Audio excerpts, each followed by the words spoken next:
Hello everyone, welcome back to Maths Arena. Today we will start exercise 3.5 from pair of linear equations in two variables. Okay, तो इसका first question क्या है हमारा? Let us see. हमारा first question है which of the following pair of linear equation has unique solution, no solution or infinitely many solution?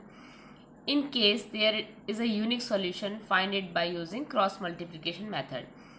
मतलब अभी आप लोगों ने वो जो कंडीशंस पढ़ी थी जिसमें नो सॉल्यूशन, सॉल्यूशन और infinitely many solution, consistent inconsistent वाली, उस वाले मेथड को हमें यहाँ पे यूज़ करके बताना है.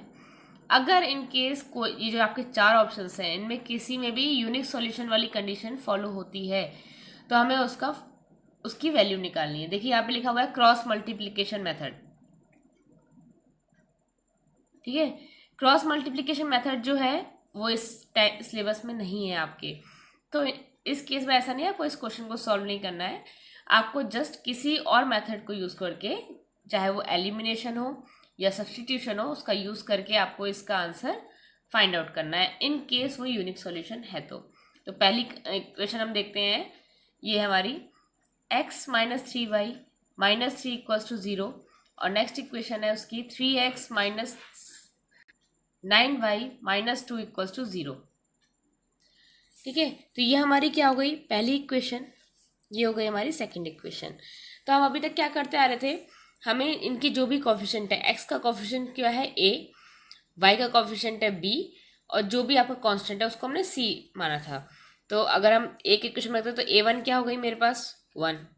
ओके, लिखेंगे here a1 equals to 1, b1 equals to minus 3. Symbols के साथ करेंगे, अगर प्लस है तो आप प्लस का सिंबल लगाने की जरूरत नहीं है. इन केस अगर आपकी डिजिट माइनस में है तो आपको माइनस मेंशन करना है. c1 हो गया आपका माइनस 3. सिमिलरली a2, ये आपकी इक्वेशन 2 के लिए बात हो रही है, तो यहाँ पे क्या होगा a2 3, b2 आपका माइनस का 9 एंड c2 माइनस 2. ठीक है, तो हम इसके रेशोज निकालते थे. तो a1 अपॉन a2 क्या है यहाँ पे 1/3. ओके, b1 अपॉन b2 क्या है minus 3 upon minus 9.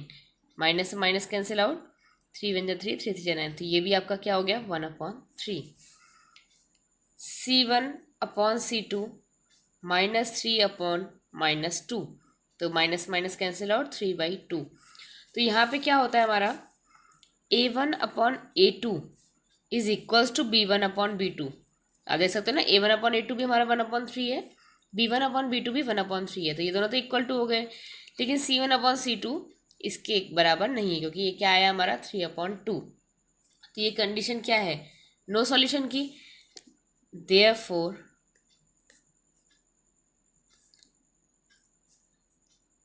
The pair of linear equation has no solution. No solution किस केस में होता है आपका, जब आपकी पैरेलल लाइन वाला केस होता है.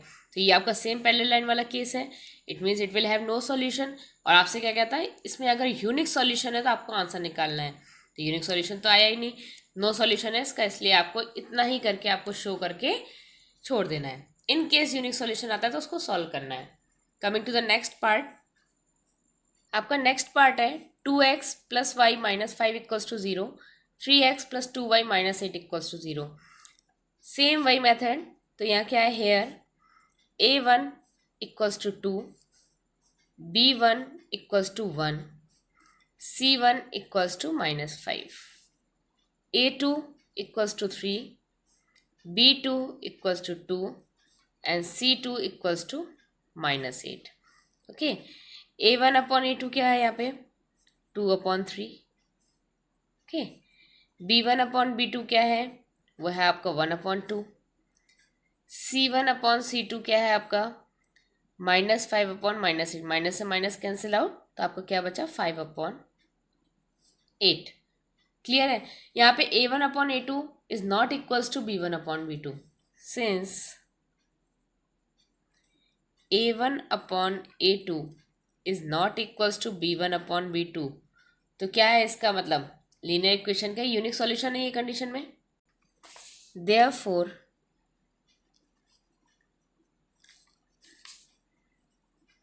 The pair of linear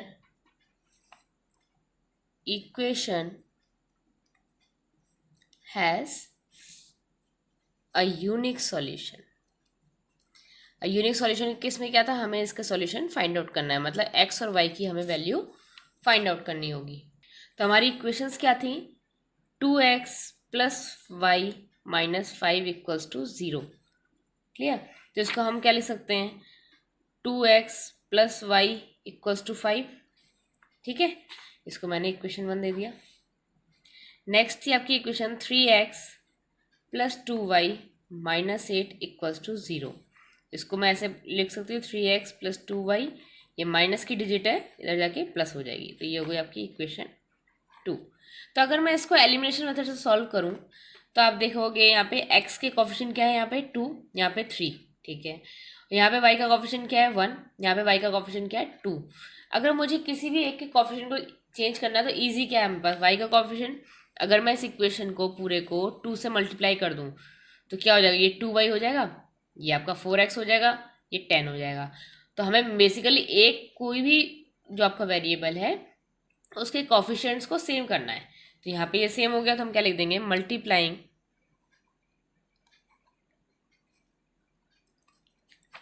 equation first by 2।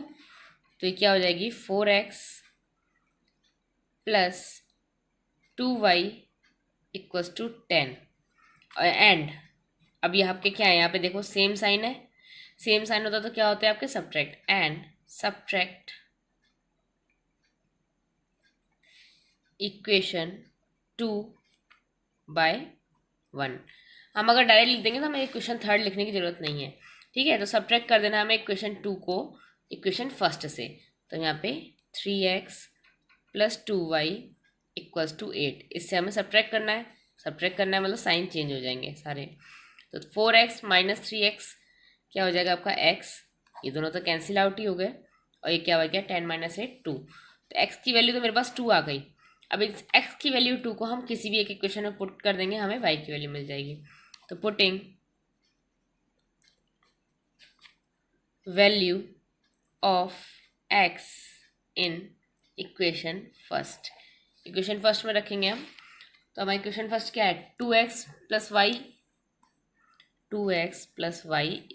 5। अब x की जगह मुझे 2 पुट करना है, तो 2 × 2 + y = 5। तो 2 × 2 = 4 + y = 5। ये 4 पॉजिटिव है, इधर आके नेगेटिव हो जाएगा, तो 5 - 4 y = 1।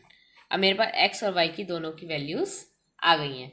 अब इसके 2 और पार्ट्स हैं, वो आप प्लीज़ ट्राई करिए, और अगर आपको नहीं आता तो प्लीज़ कमेंट बॉक्स में उसको ज़रूर बताइएगा।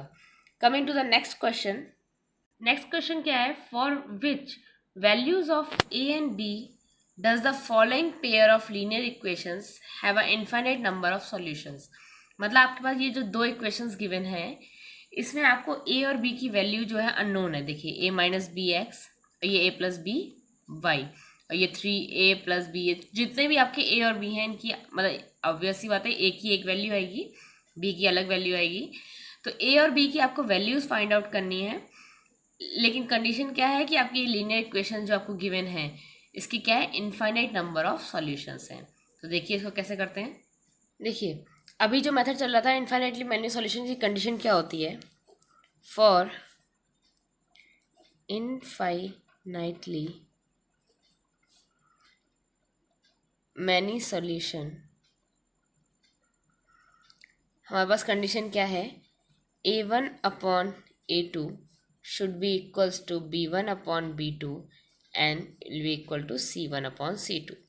ठीक है, तो हम वही a b c जो हम फाइंड आउट कर देते हैं, मतलब a1 तो हेयर क्या है, a1 क्या है 2, ओके, b1 मेरा है 3, c1 मेरा है 7, a2 क्या है, ये पूरा टर्म होगा a - b पूरा, ठीक है, a - b, B2 क्या होगा सिमिलरली A प्लस बी, और ये जो पूरा टर्म है आपका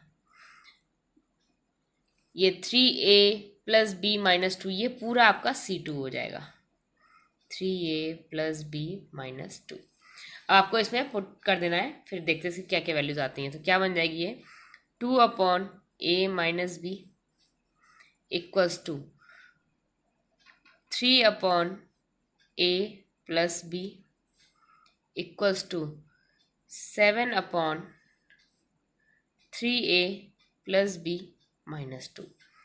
ठीक है, अब हम कंपेयर करेंगे। पहले किसी को भी आप पहले कंपेयर कर सकते हो, मैं आपको बताऊँ इन दोनों का कंपेरिजन करते हैं पहले, फिर इन दोनों का कंपेरिजन करते हैं, या आप इन दोनों का कंपेयर किसी भी दो आपको नंबर्स का, दो आपके जो ये बन के आने टर्म्स, इनका कंपेरिजन करना है। ठीक है, किसी को भी आप पहले कर सकते हो। तो मैं पहले क्या करती हूँ, ऑन कंपेयरिंग,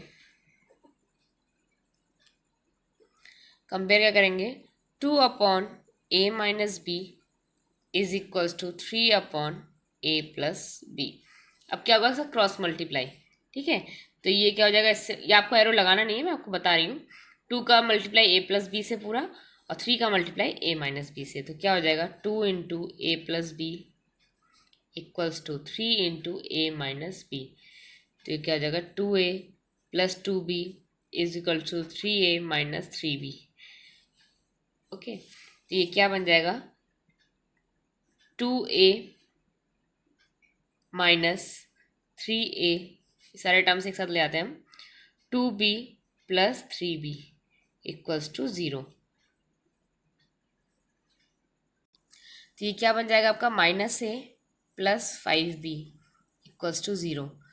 अब मुझे A को पॉजिटिव रखना है अगर, तो A माइनस 5B लिख सकते हैं, मतलब कंपलसरी नहीं है, just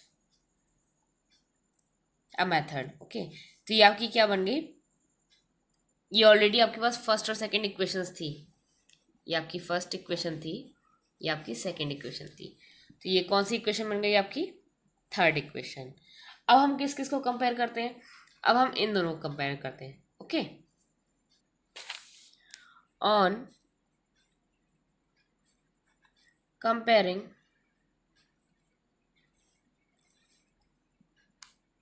3/A plus B equals to 7/3A plus B minus 2। Same cross multiply, इसका मल्टीप्लाई 3 से, इस पूरे का A प्लस बी का मल्टीप्लाई 7 से। तो 3 का multiply 3A plus B minus 2 से, और 7 का मल्टीप्लाई A प्लस बी से। 3 3 9A plus 3B minus 6 equals to 7A plus 7B। तो 9A minus 7A plus 3B minus 7B equals to 6। तो ये क्या हो जाएगा -2A माइनस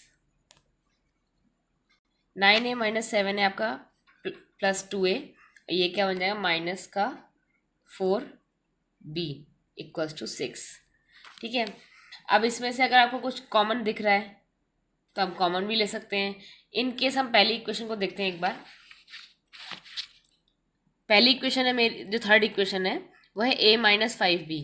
ठीक है, अगर मैं इसको, जो नेक्स्ट इक्वेशन मेरी निकल के आई है, इसमें अगर 2 कॉमन दिख रहा है, 2 कॉमन ले लूँगी तो इजीली सॉल्व हो जाएगा।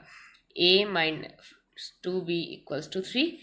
ठीक है, 2 कॉमन ले लिया सब में से, तो ये हमारी क्या बन गई फोर्थ इक्वेशन। अगर मैं इसको एलिमिनेशन मेथड यूज़ करूँ तो भी ये इजीली सॉल्व हो जाएगा, और सब्स्टिट्यूशन से भी। चलिए सब्स्टिट्यूशन यूज़ करते हैं।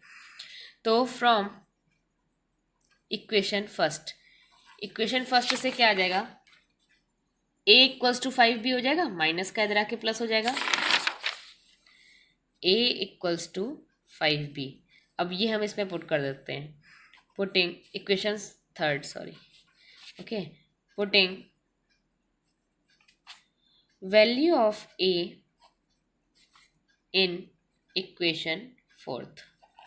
ठीक है, तो एक ही जगह मुझे 5B पुट करना है, -2B इक्वल्स टू 3, तो 3B इक्वल्स टू 3। तो B की वैल्यू क्या आ गई 1, क्योंकि 3 से 3 कैंसिल आउट हो गया। अब B की वैल्यू 1 हम इसमें पुट कर सकते हैं। ठीक है, putting value of be in equation third.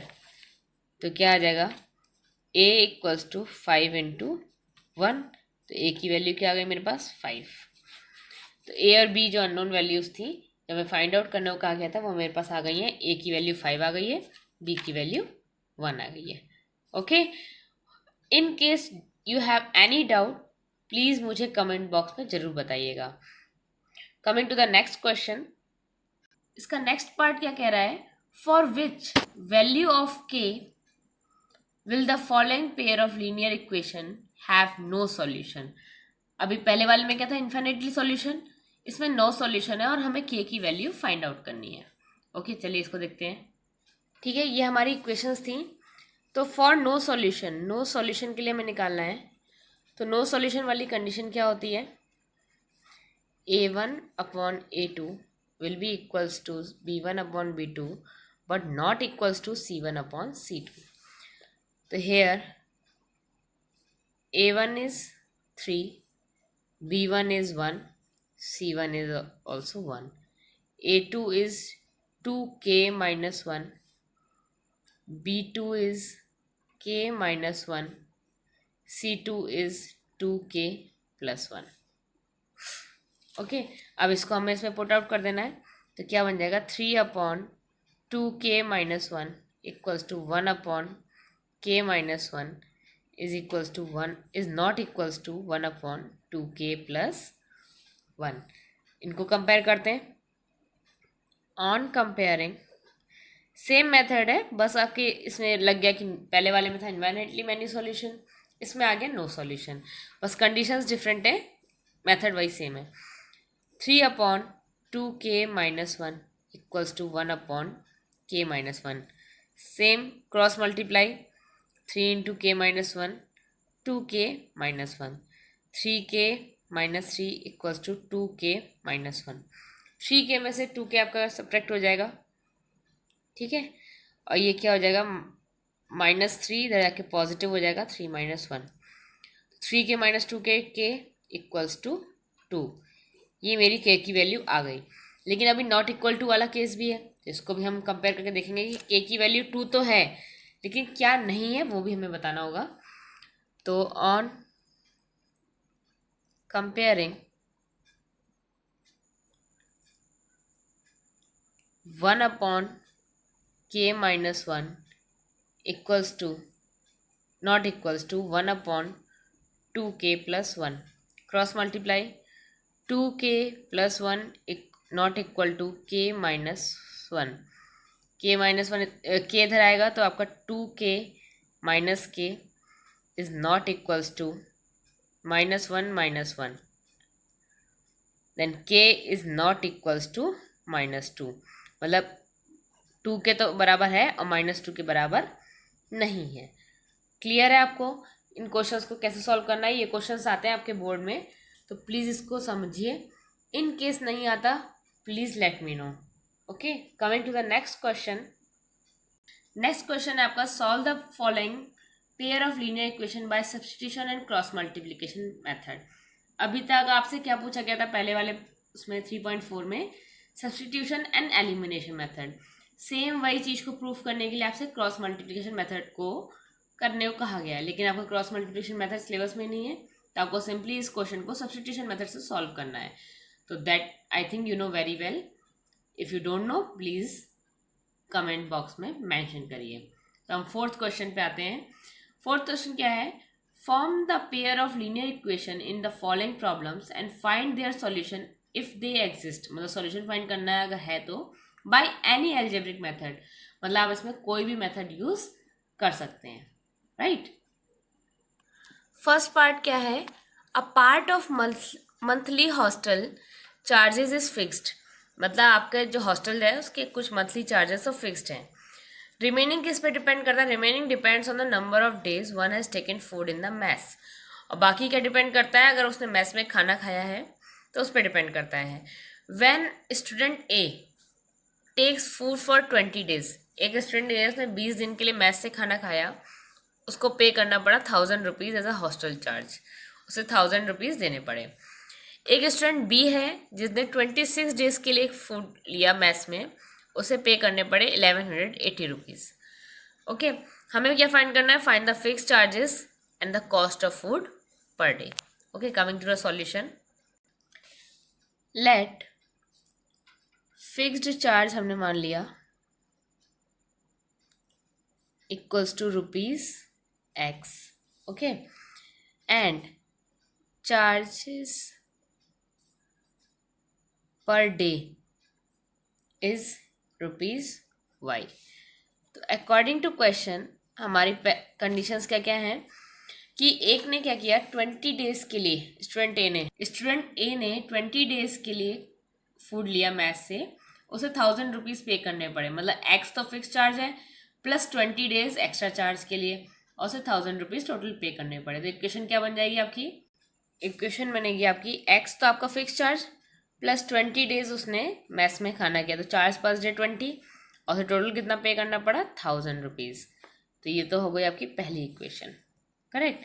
Second equation क्या है? सेकेंड, बी स्टूडेंट को ने 26 डेज फूड लिया और उसे पे करने पड़े थे 1180 रुपीज़। क्लियर? ये हो गई सेकेंड इक्वेशन। आपने अभी टैक्सी बस वाला फेयर वाला फिक्स चार्ज किया था और अभी इससे पहले हॉस्टल वाला था, सेम वही चीज़ है। ठीक है, ये आपके पास दो इक्वेशन आ गई। इसमें बोला आप किसी भी मेथड सॉल्व कर सकते हो, तो elimination would be the best method I think, क्योंकि दोनों का आपका क्लियर दिख रहा है, कोफिशिएंट्स सेम है। हमें सब्ट्रैक्ट करना है, इसको पूरी लैंग्वेज में लिखेंगे आप किसको किससे सब्ट्रैक्ट कर रहे हैं। ठीक है, इसको सब्ट्रैक्ट करेंगे, क्या आ जाएगा? -6y equals to -180। ठीक है, y इक्वल्स टू क्या आ गया आपका? -180 अपॉन -6, माइनस से माइनस कैंसिल आउट, 6 3 जा 18 30, तो y इक्वल्स टू 30। मतलब उसको चार्ज पर डे जो देना पड़ा था वो 30 रुपीज़ देना पड़ा था।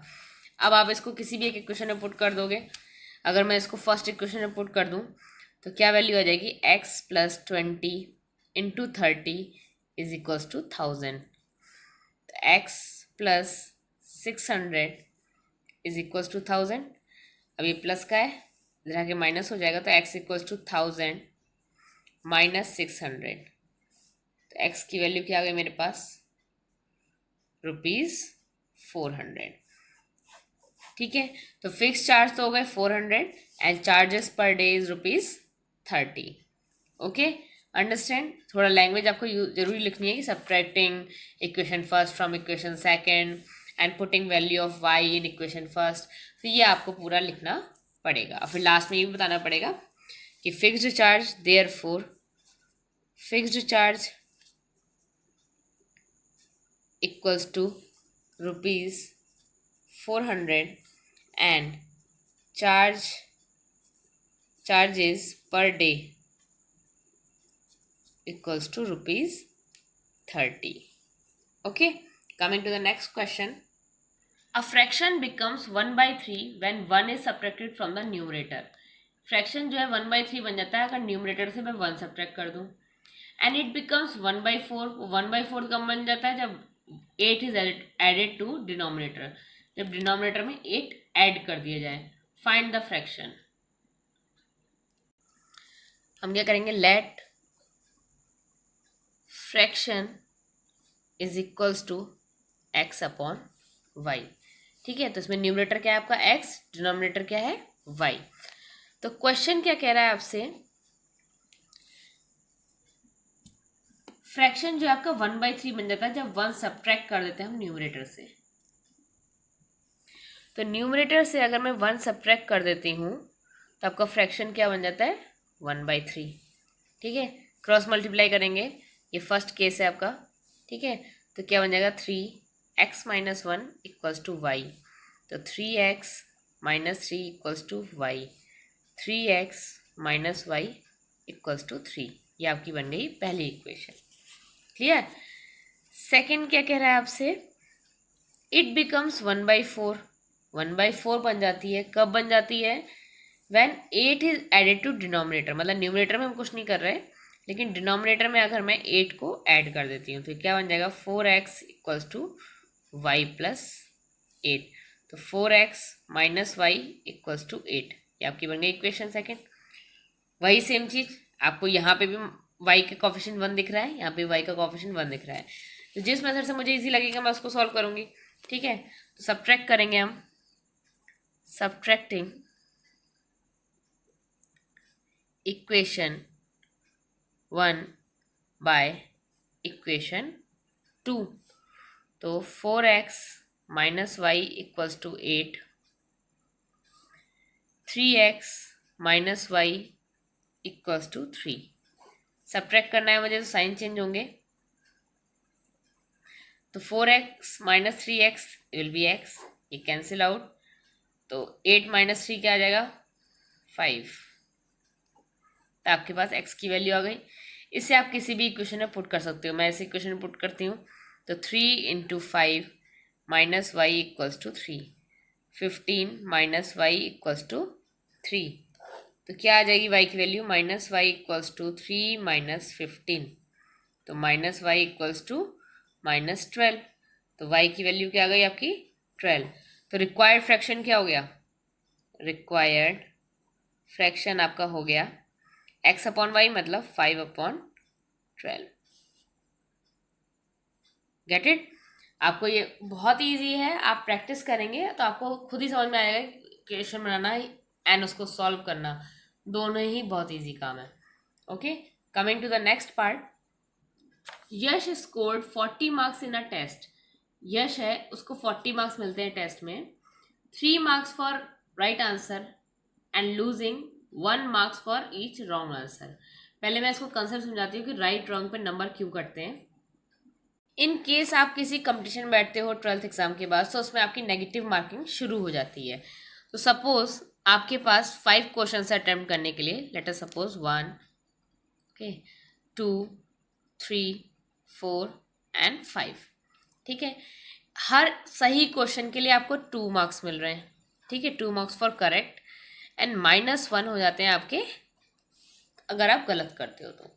ठीक है, अब आपने 5 जो है तुक्का मारा, ठीक है, और उसको उसमें क्या किया, आपके 3 क्वेश्चन तो सही हो गए, ठीक है, और 2 क्वेश्चन गलत हो गए। तो 3 क्वेश्चन सही हो गए तो कितने मिले 2, 2 एंड 2।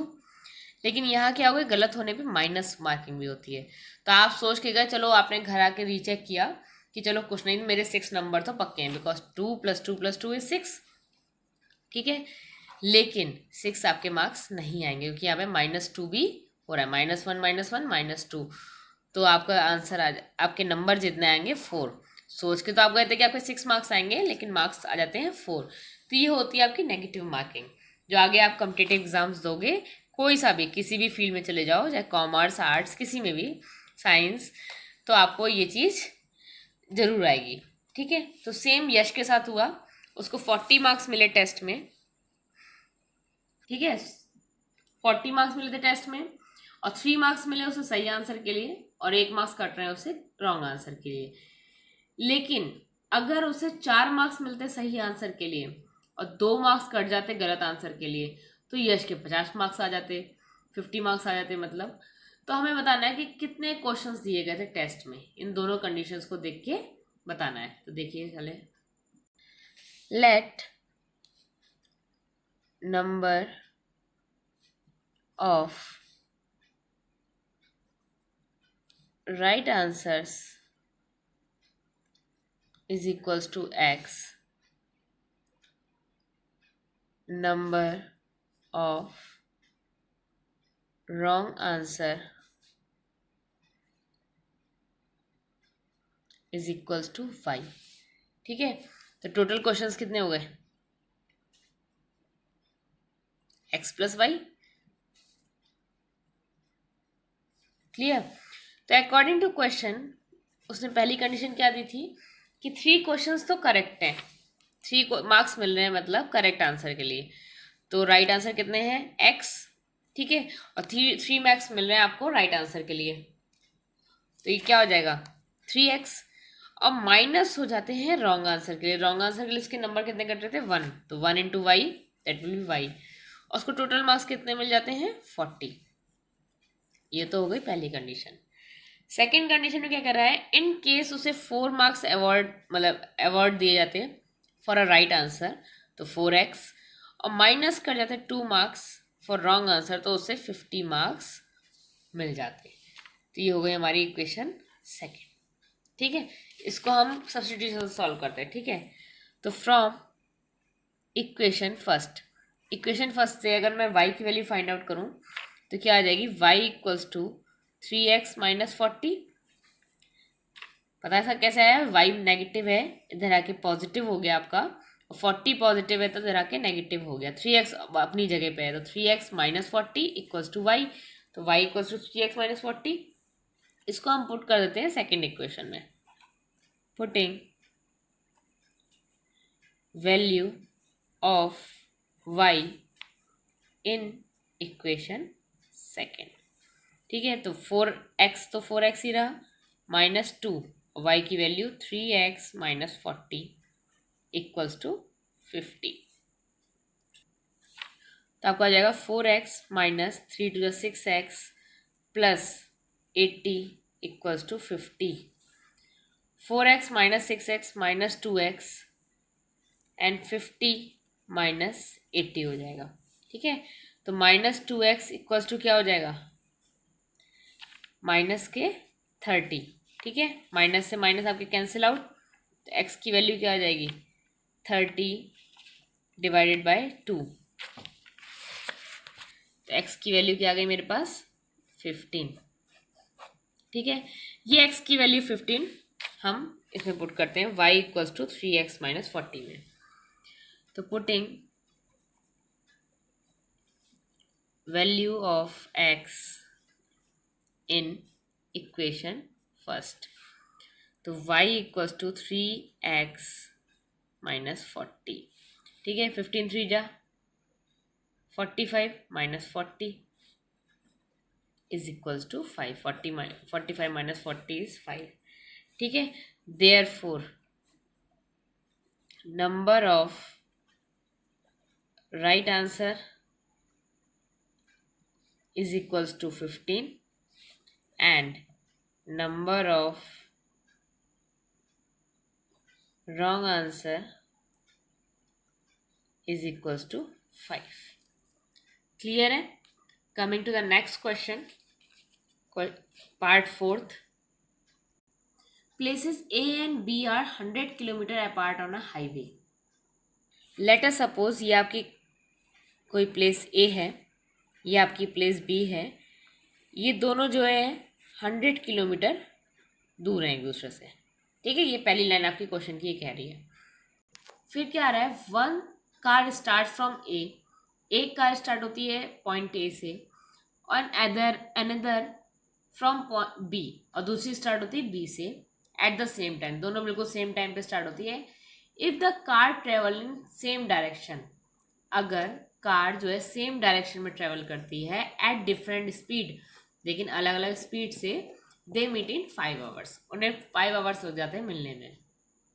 अब देखिए, अगर वो दोनों इस तरफ आएंगी, मतलब आपसे बोला है डिफरेंट डायरेक्शन, तो ये भी डिफरेंट डायरेक्शन हो सकता है आपके कि ए इधर आ जाए बी इधर आ जाए, लेकिन नहीं, आपसे क्या बोला कि डिफरेंट स्पीड्स।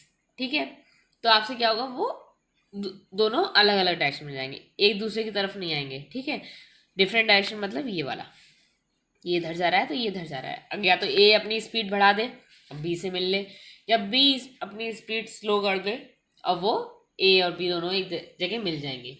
लेकिन अगर वो डिफरेंट डायरेक्शन में चलते हैं तो उन्हें कितना टाइम लगता है, 5 आवर्स लगते हैं मिलने में। क्लियर? सेकेंड कंडीशन क्या कह रही है, if they travel towards each other, अब दोनों अगर एक दूसरे की तरफ आते हैं तो उन्हें 1 आवर लगता है मिलने में। हमें बताना है what are the speed of 2 cars. अब क्या बोला है, अगर टूवर्ड्स ईच अदर आ रहे हैं, मतलब एक दूसरे की तरफ चल रहे हैं, तो उन्हें 1 आवर में ये लोग मिल जाते हैं। ओके, हमें बताना है स्पीड क्या है, ए और बी से जो कार आपकी स्टार्ट हुई है उन दोनों की स्पीड क्या है। So according to question, sorry according to question तो बाद में होगा, let speed of car starting from A is equals to x kilometer per hour and speed of car starting from B equals to y kilometre per hour. So according to question क्या हो रहा है आपका पहला कि ए और B जो point से कार आपकी निकली है और एक ही डायरेक्शन में है, सेम डायरेक्शन में है, सॉरी डिफरेंट डायरेक्शंस में चल रही हैं, तो वो कहाँ मिलेंगी आपसे 5 आवर्स बाद मिलेंगी. ठीक है, तो हमारे पास क्या होता है, स्पीड इक्वल्स टू क्या होता है, डिस्टेंस अपॉन टाइम. अगर ये चीज़ आप ध्यान रखिए, अगर दोनों जो है इस तरह से डिफरेंट डायरेक्शंस में जा रही हैं तो आपकी स्पीड जो होंगी दोनों की वो क्या हो जाएगी, सब्ट्रैक्ट. ठीक है, अगर दोनों एक अपोजिट डायरेक्शन में आएंगी, एक दूसरे की तरफ आएंगी टुवर्ड्स ईच अदर, तो आपसे पॉजिटिव होगी. ये चीज़ ध्यान रखिए, क्वेश्चंस कभी गलत नहीं होंगे. तो स्पीड क्या हो जाएगी, इसका मतलब फर्स्ट कंडीशन में, फर्स्ट केस में क्या बोला था मैंने, माइनस होगी. डिस्टेंस कितना है आपका, 100 किलोमीटर है ही, क्लियर. टाइम कितना लग रहा है उन्हें, 5 आवर्स, तो ये हो गया टाइम. ठीक है, 5 इधर जाके मल्टीप्लाई हो जाएगा तो हमारी इक्वेशन क्या बन जाएगी, 5x minus 5y equals to 100. Clear.